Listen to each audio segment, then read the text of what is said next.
Support for Criminal comes from Best Fiends. Best Fiends is a mobile puzzle game that anyone can download and play. Whether you have a few minutes or a few hours, Best Fiends is the perfect puzzle game to get lost in. There are tons of characters that help you solve thousands of puzzles. And they're always adding new characters and challenges. Download Best Fiends free today on the App Store or Google Play. That's Friends without the R.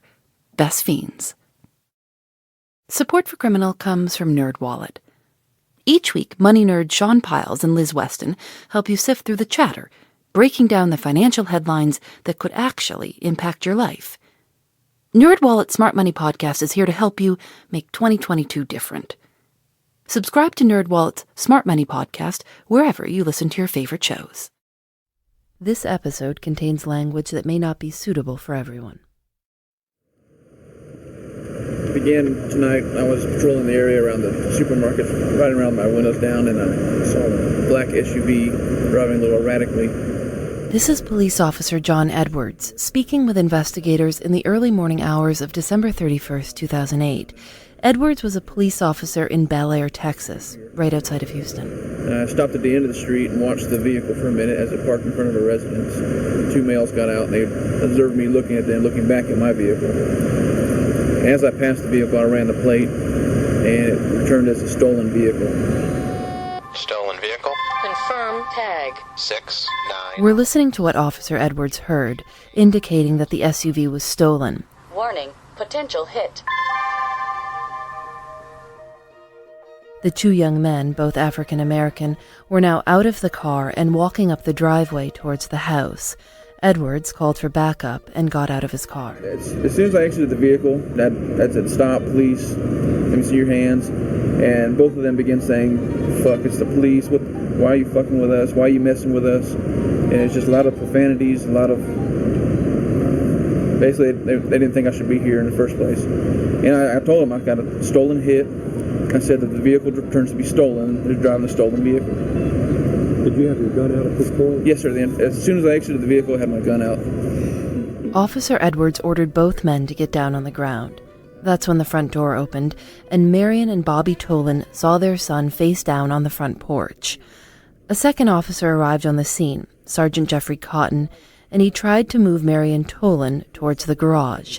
Here's Sergeant Cotton speaking to investigators. As I'm trying to move her, she's resisting, she's not really cooperating. I take both hands and start to move her toward the garage. She turns around, says something to the effect, and I don't remember exactly what her words were, but something to the effect of, "Get your hands off me." There may have been some profanity as well. I look back to her to keep moving her forward, and I hear him start to yell. I look, he gets up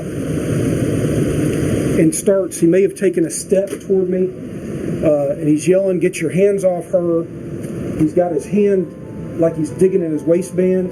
At this point, I'm thinking, I can't believe this guy is really, that he's really got a weapon. I can't. And I see that he's standing up. I start yelling, "Stop." At this point, I pushed her, drew my weapon, and I'm backing up. At this point, he's facing and his arm's coming up. So I fired twice. The suspect fell backward and rolled back onto his stomach again. The female here was screaming. I held for a minute until I felt like I could approach him. He was no longer acting threatening. Now he's just kind of laying on the ground moaning. When you did approach the suspect, after you had fired your round, you did approach the suspect. You checking for any weapons at that point? Yes, I did. I checked his waistband, his pockets, underneath him, and I did not find a weapon. Sergeant Cotton shot 23-year-old Robbie Tolan in the chest at close range. Cotton said that night and repeatedly since that he shot Robbie Tolan in self-defense. When he came up, I'm sitting here thinking, I can't believe this guy's pulling a weapon. I mean, he's coming up, and I'm thinking, don't do it. And he's still coming, and he's reaching from his waistband, and, I've got a wife and 5 kids, so... That's hard to hear, but what he said is that he has a wife and 5 kids. Lately, we've been hearing a lot about police officers shooting unarmed black men, allegedly in self-defense. But one thing makes the Tolan story different from those we've seen in the news lately. It felt like a sharp pain at first, and then it actually hit me it literally feels like, an elephant is standing on your chest. That's the only way I can really describe it. Robbie Tolan is still alive. Not only did he survive the shooting, but he didn't even pass out. And when he tells the story, the shooting did not happen the way the officers say it did. I'm Phoebe Judge. This is Criminal.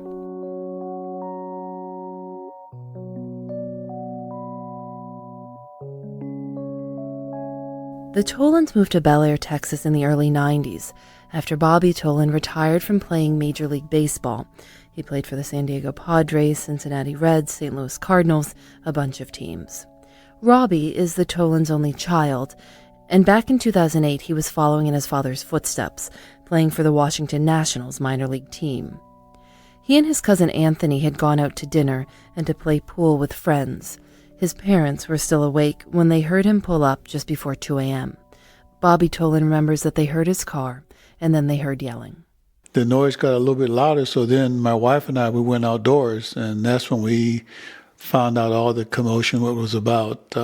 I was standing in front of a person who had a weapon and a flashlight, and I told him that this was my son, my house, I live here, and that was Robbie's car, because Robbie said, when I walked outside, that, Dad, they said we stole a car.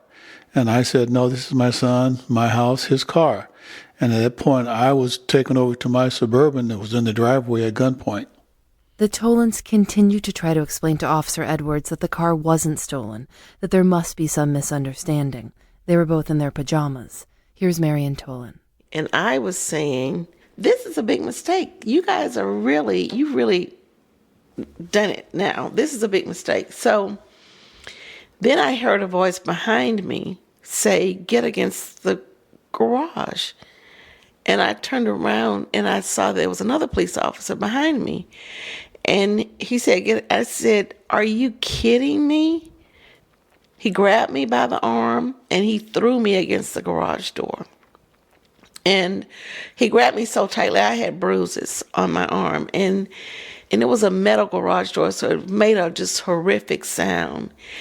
And it really startled Robbie, I'm certain. And so Robbie, pushed himself up on his knees to the right, because we were to Robbie's right. And he said, get your hands off my mom. He didn't say it that nicely. I said, get your fucking hands off my mom. And he didn't say a word. He just looked and pulled his gun and shot me. Robbie Tolan and his mother both say he pushed himself onto his knees, but that he didn't make any movement towards Sergeant Cotton. They also say Sergeant Cotton gave no warning before firing his gun. This is not what Sergeant Cotton told investigators just 4 hours later. He comes up this way, and as he turns and stands, he's probably standing, right around here. He turns and starts, he may have taken a step toward me. I see that he's standing up. I start yelling, stop. I don't remember what else. I know I yelled stop. I don't know what else I yelled. It may have been get on the ground. If that's something I would normally yell, or get down, something like that. I'll show you the baseball field, Bel Air baseball. We flew to Houston to meet with the Tolan family, and Marion drove us around the Bel Air neighborhood where they used to live. A lot of new development. What was it that made you want to move into this neighborhood in the first place? Because it was in the city, it was close to everything, and they had a very good baseball program, Little League, and the high school was right here. Bel Air High School has been the number one in the state many times, and so it was just a nice place to raise my son, I thought, Bel Air is an affluent community, mostly white. In 2010, African Americans made up 1.6% of the population. The Tolans had lived there for almost 16 years, just a mile down the road from the police station. This is the house right here. Anthony was laying like this way in front of the door. Robbie was laying in front of that flower box. On the grass? On the ground, on the concrete, at the door. Robbie was at the door. He was at the door. And he shot him from right there. Robbie was right there. You were 3 feet away from him being shot? Yeah. Maybe 5 feet, but I wasn't. I was right there. I was right there. The gun was right in my face, and I saw the fire from the gun. Marion says she heard Robbie say, "Oh God," and she knew he'd been hit. And I started praying for him very loudly because I wanted to make sure that he heard me. I just thought if he can hear me praying, he'll hold on, he'll fight, because I had no idea how bad. I had no idea. I couldn't see anybody, but I heard my mom praying. And I, put my hand up my shirt and I pulled out a handful of blood, and I was like, oh my God, I can't believe this happened. And I heard my mom say, I can see smoke coming from his chest. Did you think for a second, oh, I'm dying. I'm gonna die? Oh yeah, I thought it was it. I thought it was a wrap. Yeah, absolutely. The Tolans weren't allowed to go to Robbie. Bobby Tolan was put into the back of one police car. Marion Tolan was put into the backseat of another. They couldn't get out, and they were screaming. Officer Edwards, the first officer on the scene, began to look into the matter of the stolen car. He typed Robbie's license plate number into his computer again, and this is when he realized he'd made a mistake. Robbie's plate was 695 BGK. Officer Edwards had typed in 696 BGK. He got it wrong by one digit.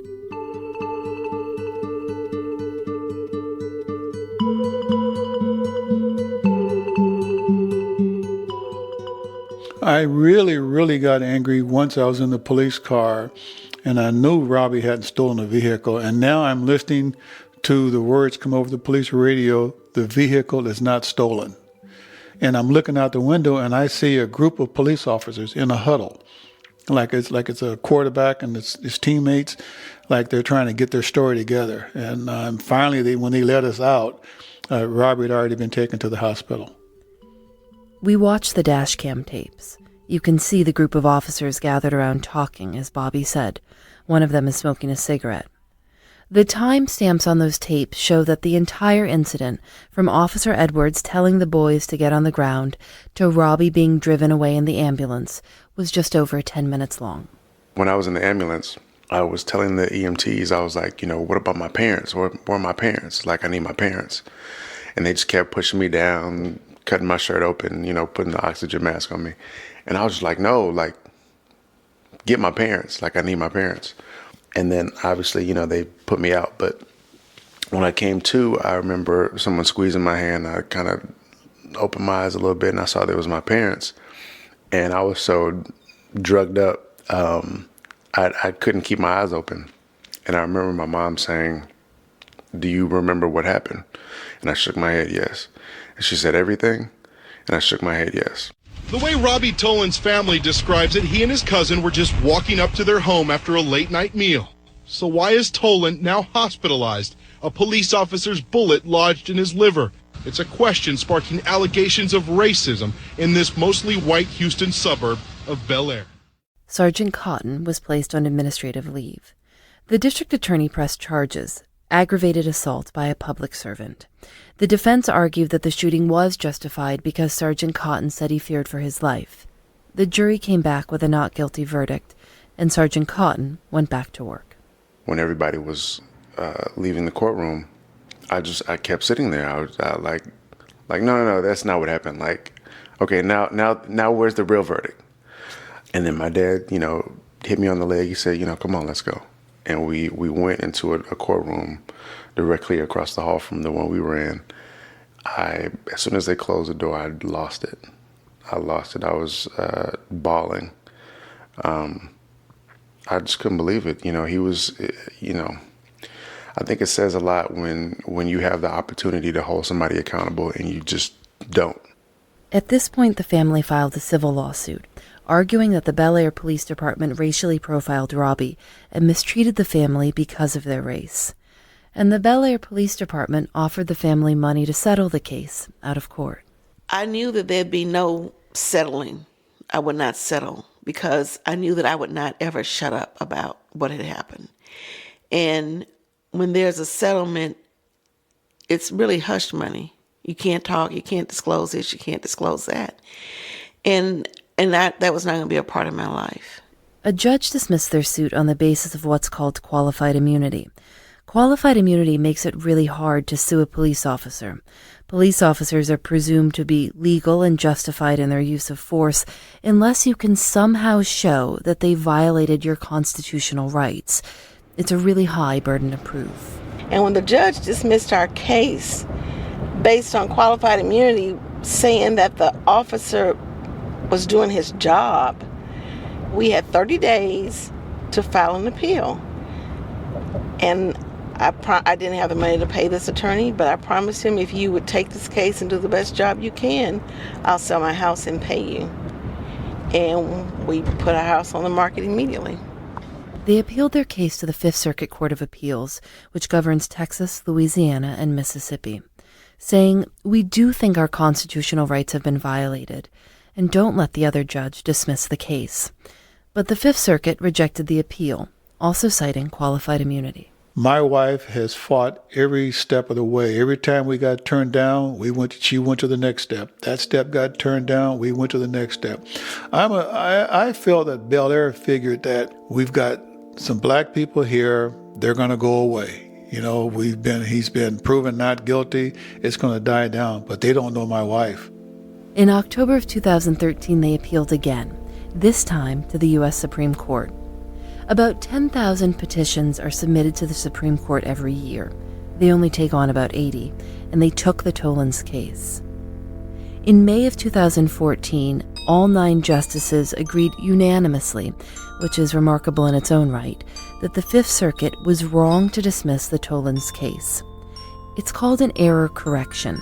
Basically, the justices criticized the Fifth Circuit for only considering Sergeant Cotton's version of events and not what Robbie and Marion say happened. So, they will get to tell their story to a jury.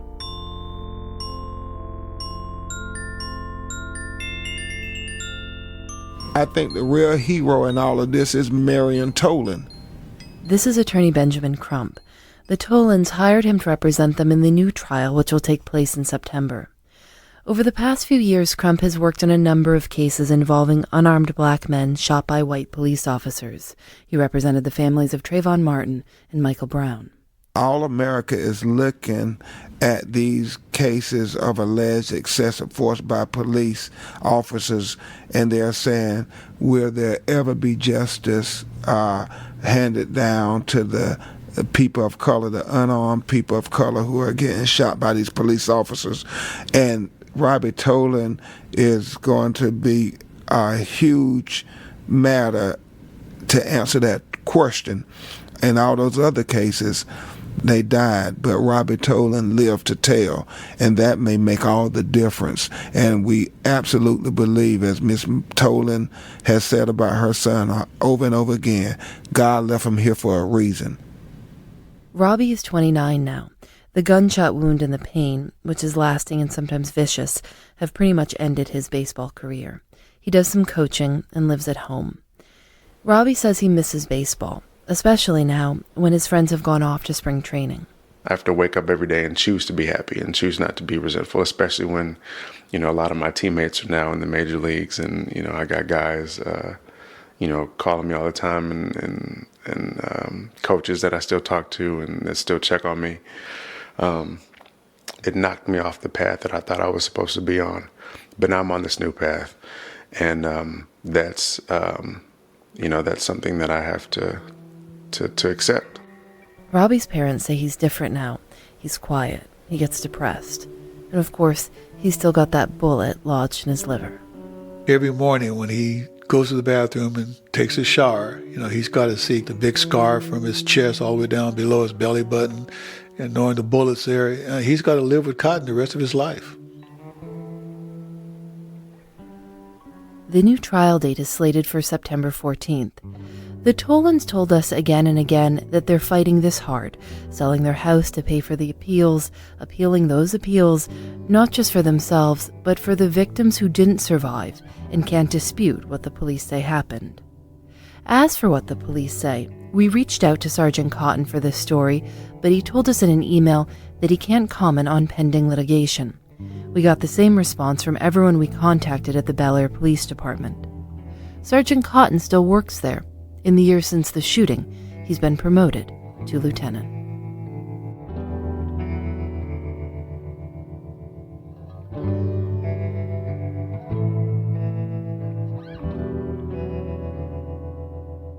Criminal is produced by Lauren Spohr, Eric Mennel, and me. Julianne Alexander does our episode art. We're excited to announce that we're putting on a live show in Brooklyn this summer, July 15th at the Bell House. We've got details on our website, thisiscriminal.com, and we're on Facebook and Twitter at Criminal Show. Criminal is a proud member of Radiotopia from PRX. Check out the other shows at radiotopia.fm. If you're interested in supporting us and other podcasts like ours, email sponsor@prx.org. We're trying to understand how you listen to the show and what we could be doing better. We've got a survey up at surveynerds.com/criminal. It's quick and anonymous. Radiotopia from PRX is made possible with support from the Knight Foundation and MailChimp, celebrating creativity, chaos, and teamwork. I'm Phoebe Judge. This is Criminal. Radiotopia from PRX. Thanks to BetterHelp Online Therapy. BetterHelp is customized online therapy that offers video, phone, and even live chat sessions with your therapist, so you don't have to see anyone on camera if you don't want to. It's affordable, and you can be matched with a therapist in under 48 hours. Give it a try and see why over 2 million people have used BetterHelp Online Therapy. Listeners get 10% off their first month at betterhelp.com/criminal. That's betterhelp.com/criminal. Thanks to Truebill for their support. It's likely you're still paying for a subscription you no longer use, and maybe you've thought about canceling it but haven't gotten around to it yet. Let Truebill do the canceling for you and put that money back into your pockets. From forgotten subscriptions to the ones you just don't need anymore, Truebill is a new app that helps you catch and cancel them all with just one tap. Don't fall for subscription scams. Start canceling today at truebill.com/criminal. Go to truebill.com/criminal. It could save you thousands a year.